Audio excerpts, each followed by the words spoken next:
ধামরাই সরকারি কলেজ কর্তৃক আয়োজিত অনলাইন ক্লাসে অর্থনীতি বিভাগের পক্ষ থেকে সবাইকে স্বাগতম। আজকে একাদশ শ্রেণীর অর্থনীতি প্রথম পত্রের ক্লাস পরিচালনায় আছি আমি মোর্শেদ আক্তার, সহকারী অধ্যাপক, অর্থনীতি বিভাগ, ধামরাই সরকারি কলেজ, ঢাকা। আজকে আমরা অর্থনীতি প্রথম পত্রের উৎপাদন ব্যয় ও আয় এই অধ্যায়ের উপর একটি ক্লাস পরিচালনা করব। উৎপাদন ব্যয় ও আয় এই অধ্যায়ের উপর গত ক্লাসে আমরা কিছু টপিক নিয়ে আলোচনা করেছি। উৎপাদনের উপকরণগুলো, ভূমি, শ্রম, মূলধন, সংগঠন, এগুলোর ডিটেলস আমরা ডিটেলস আলোচনা করেছি। আজকে আমরা উৎপাদন অপেক্ষক, উৎপাদনের স্বল্পকালীন, দীর্ঘকালীন উৎপাদন, তারপর ক্রম উৎপাদন বিধি, এই বিষয়গুলো নিয়ে আজকে আমরা আলোচনা করব। তো আমরা পাওয়ার পয়েন্টে চলে আসি ছাত্রছাত্রীরা। উৎপাদন অপেক্ষক বলতে আমরা কি বুঝি? আমরা গত ক্লাসেও যেটা আলোচনা করেছি যে উৎপাদন করতে আমাদের কিছু উপকরণের প্রয়োজন হয়। ভূমি, শ্রম, মূলধন, সংগঠন ইত্যাদি এই উপকরণগুলোর সাহায্যে আমরা উৎপাদন করে থাকি। আজকের ক্লাসে মূল আলোচনা শুরু করতে হলে আমাদেরকে পাওয়ার পয়েন্টে চলে আসতে হবে। তাহলে ছাত্রছাত্রীরা আমরা পাওয়ার পয়েন্টে চলে আসি। উৎপাদন অপেক্ষক বলতে আমরা কি বুঝি? উৎপাদন ও উৎপাদনের উপকরণের মধ্যে যে কারিগরি সম্পর্ক তাকে উৎপাদন অপেক্ষক বলে। উৎপাদন ও উৎপাদনের উপকরণ, আমরা গত ক্লাসে আলোচনা করেছি উৎপাদনের উপকরণ নিয়ে, যে উৎপাদনের উপকরণগুলো হচ্ছে ভূমি, শ্রম, মূলধন, সংগঠন। এখন এই যে উপকরণগুলো, এগুলোর সাথে উৎপাদনের যে কারিগরি সম্পর্ক তাকে উৎপাদন অপেক্ষক বলে। অধ্যাপক লিওনটিফ এই উৎপাদন অপেক্ষক সম্বন্ধে একটি সংজ্ঞা প্রদান করেছেন, যেখানে বলা হয়েছে কোনো একটি নির্দিষ্ট উৎপাদন প্রক্রিয়ায় ব্যবহৃত উৎপাদনের পরিমাণ ও উৎপাদনের উপকরণ এই দুটোর পরিমাণগত সম্পর্কই উৎপাদন অপেক্ষক। যে কী পরিমাণ উৎপাদন উপকরণ ইউজ করা হলো এবং কী পরিমাণ উৎপাদন হলো, এই দুটোর পরিমাণগত সম্পর্ক। তো উৎপাদন অপেক্ষককে যদি আমরা সাংকেতিকভাবে দেখতে পাই তাহলে হবে কিউ ইকুয়াল ফাংশন অফ এল, এ কে এবং ও। কিউ এখানে উৎপাদনের পরিমাণ নির্দেশ করে, এফ অপেক্ষকের চিহ্ন, এল শ্রম, এল হচ্ছে শ্রম, এবং এল এ ল্যান্ড ভূমি, কে ক্যাপিটাল মূলধন এবং ও অর্গানাইজেশন সংগঠন।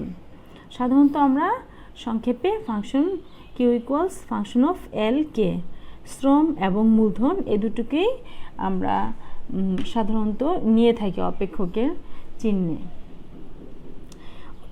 অপেক্ষকের সাংকেতিক যে অপেক্ষক, এটাতে আমরা এল এবং কে নিয়ে থাকি, যদিও উৎপাদন উপকরণ আরও আছে।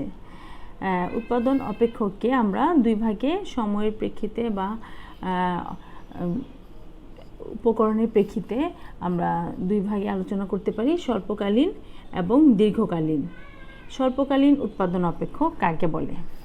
স্বল্পকাল বলতে আসলে আমরা সাধারণত অনেকেই স্বল্পকাল বলতে অল্প সময় বুঝে থাকি, কিন্তু আসলে উৎপাদনের ক্ষেত্রে স্বল্পকাল বলতে কোনো অল্প সময়কে বোঝানো হয় না। উৎপাদনের ক্ষেত্রে স্বল্পকাল বলতে এমন একটা সময়কে বোঝায় যে সময় মেয়াদে কোনো ফার্ম বা শিল্প তার দ্রব্য উৎপাদনে যে উপকরণগুলো নিয়োজিত আছে সেই উপকরণগুলো আবার দুই রকম, একটি হচ্ছে স্থির উপকরণ, একটি হচ্ছে পরিবর্তনশীল উপকরণ। তো স্বল্পকাল হচ্ছে সেই সময় মেয়াদ যে সময় মেয়াদে কোনো ফার্ম বা শিল্প তার দ্রব্য উৎপাদনে যে উপকরণগুলো নিয়োজিত আছে সেই উপকরণগুলোর মধ্যে স্থির উপকরণগুলো পরিবর্তন করতে পারে না, শুধুমাত্র পরিবর্তনশীল উপকরণগুলো পরিবর্তন করতে পারে। মানে স্থির যে উপকরণ যেমন মূলধন, পরিবর্তনশীল উপকরণ যেমন শ্রম, আমি প্রতিদিন যেদিন যে পরিমাণ দ্রব্য উৎপাদন করব সেদিন সেই পরিমাণ শ্রম নিয়োগ করব।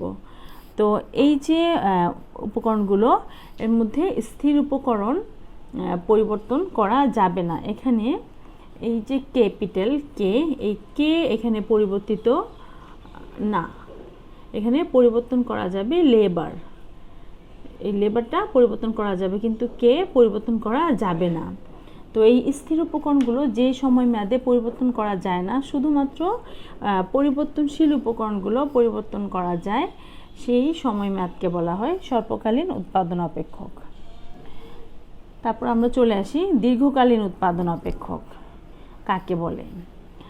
দীর্ঘকাল এমন একটা সময়, তারপর আরেকটু বলে রাখি, স্বল্পকালীন উৎপাদন অপেক্ষকে সাধারণত আমরা যে বলেছি যে স্থির উপকরণ পরিবর্তন করা যায় না, শুধুমাত্র পরিবর্তনশীল উপকরণ পরিবর্তন করা যায়। সাধারণত এই সময় মেয়াদটা 1 বছর ধরা হয়। সাধারণত দেখা যায় যে একটা পরিবর্তনশীল উপকরণ পরিবর্তন করতে গেলে কমপক্ষে 1 বছর লেগে যায়, যে কারণে 12 মাস পর্যন্ত সময়কে আমরা স্বল্পমেয়াদ বলে থাকি। কিন্তু আসলে স্বল্পমেয়াদ বলতে মূলত এই বিষয়টি বোঝায় যে স্থির উপকরণ পরিবর্তন করা যাবে না, কিন্তু পরিবর্তনশীল উপকরণ পরিবর্তন করা যাবে। কিন্তু আমরা 1 বছর সময়কালকে স্বল্পমেয়াদ হিসেবে ধরে থাকি। দীর্ঘকালীন উৎপাদন অপেক্ষক কাকে বলে? তো দীর্ঘকাল বলতে এই যে আমরা বলেছি যে উপকরণগুলো স্থির ও পরিবর্তনশীল দুইটা ভাগে বিভক্ত। দীর্ঘকাল বলতে হচ্ছে যেই সময় মেয়াদে সকল উপকরণই পরিবর্তনশীল, স্থির উপকরণও পরিবর্তন করা যায়, আবার পরিবর্তনশীল উপকরণও পরিবর্তন করা যায়, সেই সময় মেয়াদকে বলা হয় দীর্ঘকালীন উৎপাদন। সেই সময়কালকে দীর্ঘকাল বলা হয় এবং সেই সময় মেয়াদে যে উৎপাদনের উপকরণ এবং উৎপাদনের মধ্যে যে সম্পর্ক তাকে বলা হয় দীর্ঘকালীন উৎপাদন অপেক্ষক। তো এই যে আমরা উৎপাদন নিয়ে আলোচনা করব, তার পাশাপাশি আমাদের উৎপাদন, মোট উৎপাদন, গড় উৎপাদন এবং প্রান্তিক উৎপাদন এই বিষয়গুলো সম্বন্ধে একটু জেনে রাখা প্রয়োজন। মোট উৎপাদন কাকে বলে? আমি যে উপকরণ ব্যবহার করব সেই সমস্ত উপকরণ, আমি যতটুকু উপকরণ ব্যবহার করব, উপকরণ ব্যবহার করে আমি যে উৎপাদন পাবো তাকে বলা হয় মোট উৎপাদন। এই মোট উৎপাদনকে আবার পরিবর্তনশীল উপকরণ দিয়ে যদি আমি ভাগ করি তাহলে যে পরিমাণ উৎপাদন পাবো তাকে বলা হবে গড় উৎপাদন। একে আমরা এপি, অ্যাভারেজ প্রোডাকশন, এপি দ্বারা প্রকাশ করে থাকি। মোট উৎপাদনকে টোটাল প্রোডাকশন অর্থাৎ টিপি দ্বারা প্রকাশ করে থাকি। প্রান্তিক উৎপাদন, প্রান্তিক উৎপাদন বলতে আমরা কি বুঝি? আমরা যদি যে উপকরণগুলো নিয়োগ করব সেই উপকরণগুলোর মধ্যে পরিবর্তনশীল উপকরণগুলোর এক একক পরিবর্তন ফলে অন্যান্য উপকরণ স্থির রেখে পরিবর্তনশীল উপকরণের এক একক পরিবর্তনের ফলে উৎপাদনের মোট উৎপাদনের যে পরিবর্তন আসে, অর্থাৎ লাস্ট একক নিয়োগের ফলে যে মোট উৎপাদনের যে পরিবর্তন আসে তাকে বলা হয় প্রান্তিক উৎপাদন। একে সাধারণত আমরা মার্জিনাল প্রোডাকশন অর্থাৎ এমপি দ্বারা প্রকাশ করে থাকি। উৎপাদন বিধি কি? উৎপাদন বিধি যে নিয়মে উৎপাদন পরিচালিত হয়, যে বিধির সাহায্যে উৎপাদন ব্যয়ের তুলনায় উৎপাদনের পরিমাণে অনুপাত জানা যায়। উৎপাদন ব্যয় অর্থাৎ উৎপাদন ব্যয়গুলো আমরা কোথায় করি? উপকরণ নিয়োগের ক্ষেত্রে সাধারণত উৎপাদন ব্যয় করে থাকি। তো এই যে আমি ব্যয়টা করব, এই ব্যয়ের তুলনায় আমার দ্রব্যর উৎপাদনের পরিমাণ কি হলো? বেশি হলো নাকি কম হলো? উৎপাদন যে পরিমাণ উপকরণ নিয়োগ করলাম তার চেয়ে কি উৎপাদন বেশি হলো, নাকি উপকরণ নিয়োগের অনুপাতে একই অনুপাতে হচ্ছে, অথবা তার চেয়ে বেশি উৎপাদন হচ্ছে? এই বিষয়গুলো যে বিধির সাহায্যে জানা যায় তাকে বলা হয় উৎপাদন বিধি। উৎপাদন বিধিকে আমরা 3 ভাগে আলোচনা করে থাকি। একটি হচ্ছে ক্রমবর্ধমান উৎপাদন বিধি, ক্রমহ্রাসমান উৎপাদন বিধি এবং সর্বশেষে সমানুপাতিক প্রান্তিক উৎপাদন বিধি। ক্রমবর্ধমান প্রান্তিক উৎপাদন বিধি, ক্রমহ্রাসমান প্রান্তিক উৎপাদন বিধি এবং সর্বশেষে সমানুপাতিক প্রান্তিক উৎপাদন বিধি। ক্রমবর্ধমান প্রান্তিক উৎপাদন বিধি কি? আমরা এর আগেও বলেছি যে উৎপাদন ব্যয়ের তুলনায় উৎপাদনের পরিমাণ, উৎপাদন বিধিতে আমরা কি বলেছিলাম যে উৎপাদন ব্যয়ের তুলনায় দ্রব্য উৎপাদনের পরিমাণে অনুপাত জানা যায় যে বিধির সাহায্যে। উৎপাদনের ব্যয়ের তুলনায় দ্রব্য উৎপাদনের পরিমাণ, এ দুটো অনুপাত। তাহলে ক্রমবর্ধমান প্রান্তিক উৎপাদন বিধি বলতে আমরা কি বুঝি? উৎপাদনে ব্যবহৃত অন্যান্য উপকরণ ও কলাকৌশল অপরিবর্তিত রেখে কোনো নির্দিষ্ট উপকরণ তথা শ্রম অথবা মূলধন যে হারে নিয়োগ করা হয়, মোট উৎপাদন যদি উপকরণ বৃদ্ধির হার অপেক্ষা বেশি হারে বৃদ্ধি পায় তাকে ক্রমবর্ধমান প্রান্তিক উৎপাদন বৃদ্ধি বলে। অর্থাৎ অন্যান্য যে উপকরণগুলো আছে, অন্যান্য উপকরণগুলো স্থির রেখে আমি যদি শ্রম ও মূলধন, হয়তো শ্রম অথবা মূলধন যে কোনো উপকরণ যে হারে আমি নিয়োগের পরিমাণ বাড়াবো, উৎপাদনের পরিমাণ যদি তার চেয়ে বেশি হারে বাড়ে তাহলে বেশি হারে বৃদ্ধি পায় তবে তাকে ক্রমবর্ধমান প্রান্তিক উৎপাদন বৃদ্ধি বলা হয়। এখানে আমরা শ্রম অথবা মূলধন যে কোনো উপকরণ আমি একটি নিয়ে কাজ করব। আমরা একটি টেবিল দেখতে পাচ্ছি। এই টেবিলের মাধ্যমে আমরা দেখব যে কি পরিমাণ উপকরণ নিয়োগ করলে উৎপাদনের কি অবস্থা দাঁড়ায়। আমি যদি একটি নির্দিষ্ট জমিতে কাজ করি, ধরো জমির পরিমাণ 1 একর, আমি প্রথমে একজন শ্রমিক নিয়োগ করলাম। এখানে আমি 4 মণ উৎপাদন পেলাম, যে কোনো দ্রব্য, যে কোনো ফসল, বা আমরা ধরে নিয়ে আমি ধান উৎপাদন করছি, 4 মণ ধান পেলাম। এরপরে ওই 1 একর জমিতে আমি 2 জন শ্রমিক নিয়োগ করব। দেখা যাচ্ছে যে আমি 10 মণ ধান পেলাম। আবার 3 জন শ্রমিক যখন আমি নিয়োগ করব, দেখা যাবে যে আমি 20 মণ ধান পেলাম। তো দেখা যাচ্ছে প্রথম একজন শ্রমিক 4 মণ উৎপাদন পেল, 2 জন এসে পেল 10 মণ, তার মানে এখানে 6 মণ বেড়ে যাচ্ছে। একজন শ্রমিক বাড়ানোর ফলে আমার উৎপাদন বেড়ে গেল 6 মণ। তারপর আমি যখন 3 জন শ্রমিক নিয়োগ করব, আমি টোটাল 20 মণ ধান পেলাম। এখানে বেড়ে গেল আমার কত মণ? আগে ছিল 10 মণ, এখন আমি পেলাম 20 মণ, তার মানে এখানে 10 মণ বেড়ে গেল। এখন খেয়াল করো যে একজন শ্রমিক যখন 4 মণ পেত, 2 জন 8 মণ পাওয়ার কথা, কিন্তু এখানে পেল 6 মণ। 3 জন 3 4 12 মণ পাওয়ার কথা, কিন্তু এখানে পেয়েছে 3 জন 10 মণ। দ্বিতীয় জন আসার পর আমরা পেলাম 10 মণ। তৃতীয় জন আসার পর আমরা 20 মণ পেলাম, এখানে আমাদের 10 মণ বেড়ে গেল। দ্বিতীয় জন আসার পর আমাদের উৎপাদনের পরিমাণ ছিল 6 মণ, প্রথম জনের চেয়ে 2 মণ বেশি, এবং তৃতীয় জন আসার পর হয়ে গেল 20 মণ, এখানে 10 মণ বেড়ে গেল। দ্বিতীয় জনের চেয়ে আরও 10 মণ বেশি আমরা পেলাম। তো এই যে তৃতীয় জন আসা 4 জন শ্রমিক আমরা নিয়োগ করার পর দেখা যাচ্ছে আমি মোট উৎপাদন পাচ্ছি 35 মণ, অর্থাৎ আগে ছিল 20 মণ, এখন পেলাম 35 মণ। চতুর্থ শ্রমিক আসার পর আমার 15 মণ উৎপাদন বেড়ে গেল। অর্থাৎ প্রতি 1 একক শ্রমিক বাড়ানোর ফলে, একজন করে শ্রমিক বাড়ানোর ফলে আমার মোট উৎপাদন দেখা যাচ্ছে যে ক্রমবর্ধমান হারে বাড়ছে। প্রথম ছিল 4, তারপরে হয়ে গেল 10, তারপরে হয়ে গেল প্রথম 4 থেকে 6 মণ বেড়েছিল, তারপর 10 মণ বেড়েছে, তারপর 15 মণ বেড়েছে। অর্থাৎ এখানে আমি উপকরণ যে হারে নিয়োগ করছি আমার উৎপাদনের পরিমাণ তার চেয়ে বেশি হারে বাড়ছে। আমরা যদি চিত্রে যাই তাহলে দেখতে পাবো আমরা ভূমি অক্ষে ক্যাপিটাল এবং লেবার এবং লম্ব অক্ষে মোট উৎপাদন শো করেছি।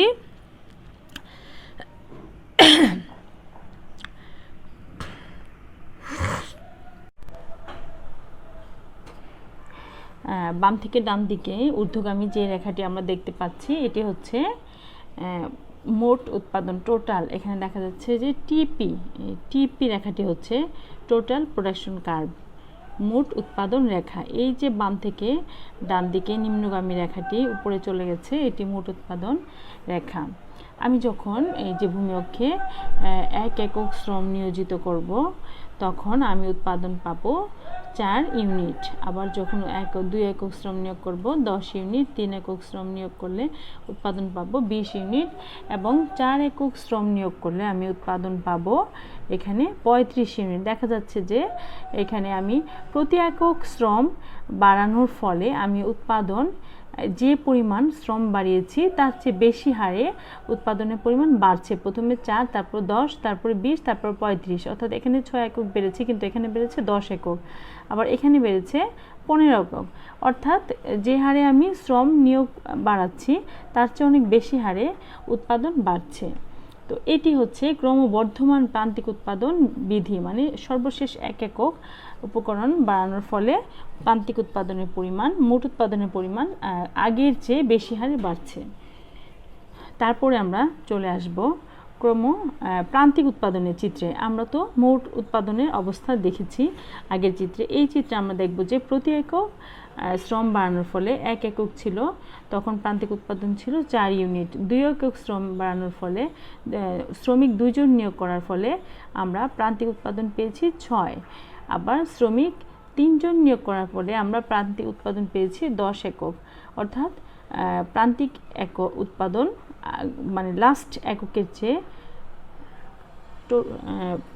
ক্রমবর্ধমান হারে বাড়ছে। এখানে বেড়েছে 4 থেকে 6, এখানে 6 থেকে 10, এখানে 10 থেকে 15, অর্থাৎ বৃদ্ধির হারটা আগের চেয়ে বেশি, ক্রমবর্ধমান। বাম থেকে ডান দিকে ঊর্ধ্বগামী এমপি রেখা, মার্জিনাল এমপি হচ্ছে মার্জিনাল প্রোডাকশন, অর্থাৎ প্রান্তিক উৎপাদন। এই যেহেতু উপকরণ নিয়োগের সাথে প্রান্তিক উৎপাদনের সম্পর্কটা এখানে পজিটিভ, অর্থাৎ উপকরণ নিয়োগও বাড়ছে, আবার প্রান্তিক উৎপাদনের দিকে বাড়ছে। পজিটিভ হওয়ার কারণে এই প্রান্তিক উৎপাদন রেখাটি বাম থেকে ডান দিকে ঊর্ধ্বগামী। এখন আমরা চলে আসব ক্রমহ্রাসমান প্রান্তিক উৎপাদন বিধি কাকে বলে। ক্রমবর্ধমান প্রান্তিক উৎপাদনে আমরা পড়েছি যে উৎপাদনে উপকরণ বাড়ানোর ফলে উৎপাদনের পরিমাণ ক্রমবর্ধমান হারে বেড়েছিল। আর ক্রমহ্রাসমান প্রান্তিক উৎপাদন বলতে আমরা কি বুঝি? উৎপাদনে ব্যবহৃত অন্যান্য উপকরণ ও কলাকৌশল অপরিবর্তিত রেখে কোনো নির্দিষ্ট উপকরণ তথা শ্রম বা মূলধন যে হারে নিয়োগ করা হয়, মোট উৎপাদন যদি উপকরণ বৃদ্ধির হার অপেক্ষা কম হারে বৃদ্ধি পায়, তাকে ক্রমহ্রাসমান প্রান্তিক উৎপাদন বিধি বলে। অর্থাৎ এখানে আগে বলা হয়েছিল যে মোট উপকরণ যে হারে নিয়োগ করা হয়, উৎপাদনের পরিমাণ তার চেয়ে বেশি হারে বাড়ে। আর ক্রমহ্রাসমান প্রান্তিক উৎপাদন বিধিতে বলা হয়েছে যে উপকরণ যে হারে নিয়োগ করা হয়, মোট উৎপাদন তার চেয়ে কম হারে বাড়ে। আমরা তাহলে এই চার্টে দেখতে পাই 1 একর জমিতে চাষ করা হয়েছে। আমি উপকরণ নিয়োগ করেছি প্রথমে 1 জন শ্রমিক, তারপরে 2 জন শ্রমিক, তারপর 3 জন, তারপরে 4 জন। 1 জন শ্রমিক মোট উৎপাদন করেছে আমার 50 মণ। 2 জন শ্রমিক উৎপাদন করেছে 90 মণ। আমি যদি একই হারে যাই তাহলে আমার 1 জন শ্রমিক 50 মণ উৎপাদন করলে 2 জন শ্রমিক আমার উৎপাদন করার কথা 100 মণ, কিন্তু এখানে উৎপাদিত হয়েছে 90 মণ। অর্থাৎ যে হারে উপকরণ নিয়োগ বাড়ানো হয়েছে সে হারের চেয়ে একটু কম হারে উৎপাদনের পরিমাণ বাড়ছে। আবার 3 জন শ্রমিক মোট উৎপাদন করার কথা 150 মণ, কিন্তু এখানে উৎপাদিত হয়েছে 120 মণ। অর্থাৎ এখানেও উপকরণ যে হারে বাড়ানো হয়েছে উৎপাদনের পরিমাণ তার চেয়ে কম হারে বেড়েছে।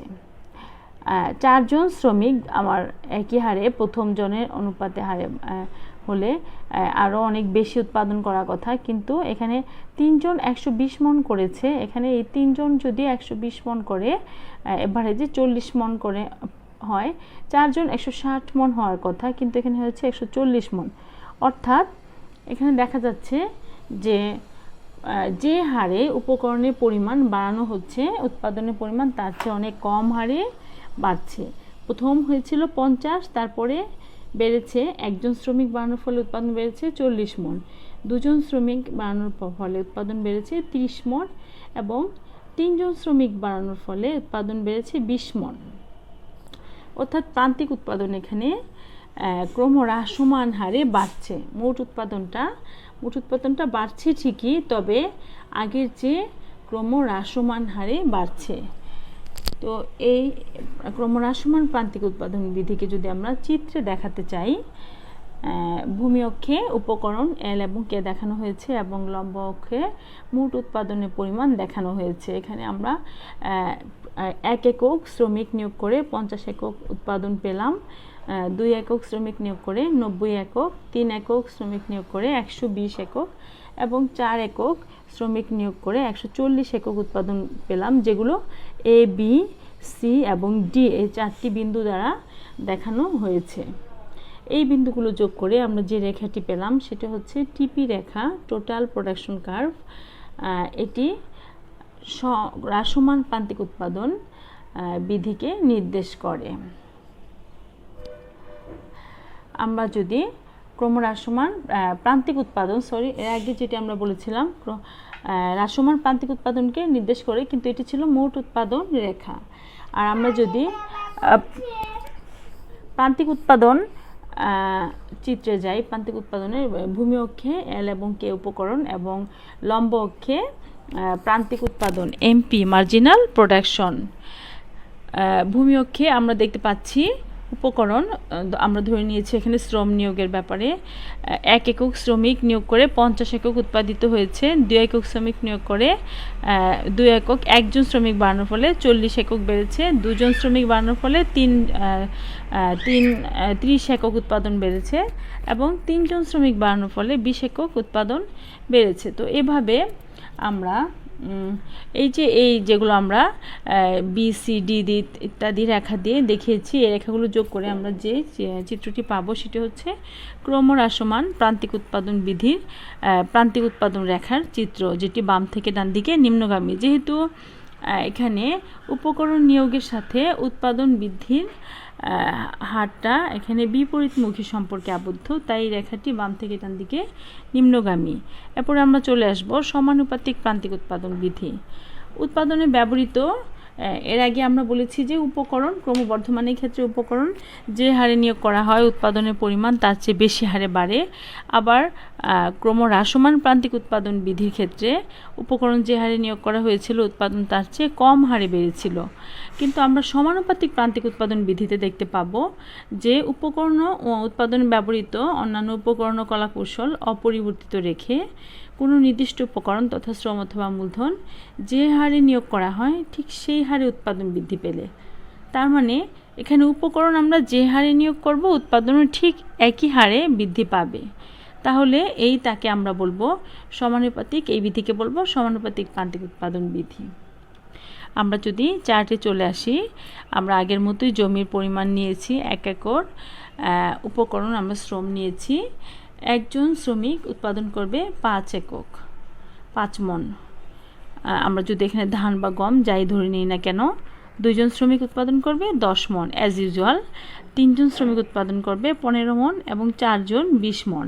তাহলে এখানে দেখা যাচ্ছে যে ঠিক যে হারে উপকরণ বাড়ানো হচ্ছে, শ্রম যে হারে বাড়ানো হচ্ছে, উৎপাদনের পরিমাণও ঠিক একই হারে বাড়ছে। এখানে প্রত্যেক ক্ষেত্রেই প্রান্তিক উৎপাদন 5 মণ করে বেড়েছে। হ্যাঁ, এটিকে আমরা বলবো সমানুপাতিক প্রান্তিক উৎপাদন বিধি। আমরা যদি সমানুপাতিক প্রান্তিক উৎপাদন ক্ষেত্রে মোট উৎপাদনটা আমরা চিত্রে দেখি, তাহলে দেখতে পাবো যে এখানে উপকরণ এলকে নিয়োগ করা হয়েছে ভূমি অক্ষে এবং লম্ব অক্ষে মোট উৎপাদন দেখানো হয়েছে। এখানে 1 2 3 4 1 এক করে 4 জন শ্রমিক নিয়োগ করা হয়েছে এবং উৎপাদন পেয়েছি একজন শ্রমিকের ক্ষেত্রে 5 একক, যেটা এই বিন্দু দ্বারা দেখানো হয়েছে। 2 জন শ্রমিকের ক্ষেত্রে 10 একক, যেটা এখানে বি বিন্দু দ্বারা দেখানো হয়েছে। 3 জন শ্রমিকের ক্ষেত্রে 15 একক, যেটা এখানে আমরা সি বিন্দু দ্বারা দেখিয়েছি এবং 4 জন শ্রমিকের ক্ষেত্রে 20 একক, যেটা আমরা ডি বিন্দু দ্বারা দেখিয়েছি। এই যে বাম থেকে ডান দিকে এ বি সি ডি যোগ করে যে বাম থেকে ডান দিকে ঊর্ধ্বগামী রেখাটি পেয়েছি, এটি হচ্ছে মোট উৎপাদন রেখা। এরপর আমরা প্রান্তিক উৎপাদন রেখায় চলে আসি। প্রান্তিক উৎপাদনে দেখা যাচ্ছে যে ভূমি অক্ষে উপকরণ, শ্রম এবং মূলধন এবং লম্ব অক্ষে প্রান্তিক উৎপাদন দেখানো হয়েছে। এখানে উপকরণের পরিমাণ যতই বাড়ানো হয় না কেন প্রান্তিক উৎপাদন স্থির, অর্থাৎ 1 জন 2 জন 3 জন 4 জন শ্রমিক নিয়োগ করা হয়েছে। উৎপাদনের প্রান্তিক উৎপাদনের পরিমাণ এই 5 এককই, প্রতি একক বৃদ্ধির ক্ষেত্রে প্রান্তিক উৎপাদন একই পরিমাণে যে হারে উপকরণ বাড়ানো হয়েছে, এখানে উপকরণ আমরা শ্রম ধরে নিয়েছি, ঠিক যে হারে শ্রম বাড়ানো হয়েছে ঠিক একই হারে এখানে প্রান্তিক উৎপাদনও বেড়েছে। এই যে এ বি সি ডি বিন্দুগুলো আমরা পেয়েছি, এগুলো যোগ করে আমরা পেয়েছি মার্জিনাল প্রোডাকশন কার্ভ, যেটি ভূমি অক্ষে সমান্তরাল। তো এভাবে আমরা টার্মস অফ স্কেল মানে উৎপাদন বিধিকে আমরা ক্রমবর্ধমান, ক্রমহ্রাসমান এবং সমানুপাতিক 3 স্তরে 3 ভাবে আমরা প্রকাশ করতে পারি। তো আজকে এ পর্যন্তই। নেক্সট আমরা এই উৎপাদন আয় ব্যয় উৎপাদন আয় ও ব্যয় অধ্যায়টি অন্য কোনো টপিক নিয়ে আলোচনা করব। তো ধন্যবাদ সবাইকে।